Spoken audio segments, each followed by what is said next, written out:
Welcome viewers, প্রতিদিনের মতো আজও চলে এসেছি আমার লাঞ্চের থালি নিয়ে। আজকে লাঞ্চে নিয়েছি সাদা ভাত, নিয়েছি শসা, বিট ও গাজর কুচি স্যালাড হিসেবে।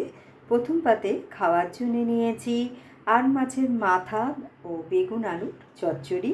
প্রথমে মাছের মাথাটাকে ভেজে তুলে নিয়ে ওই তেলেই পাঁচফোড়ন, শুকনো লঙ্কা ফোড়ন দিয়ে ওর মধ্যে আলু আর বেগুন ভেজে আদা, জিরে, লঙ্কা ও রসুন বাটা দিয়ে আমি এটা তৈরি করেছি। নামানোর সময় ভাজা মাছের মাথা ও গরম মশলার গুঁড়ো আমি এতে দিয়েছি। নিয়েছি খানিকটা ভেন্ডি ভাজা আর নিয়েছি একটু আলু সেদ্ধ, যেটা আমি সর্ষের তেলে শুকনো লঙ্কা ভেজে মেখেছি।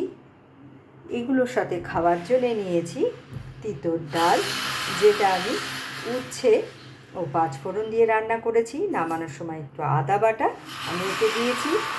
নিয়েছি লসুনি, আর এটার রেসিপি আপনারা আমার চ্যানেলে পেয়ে যাবেন।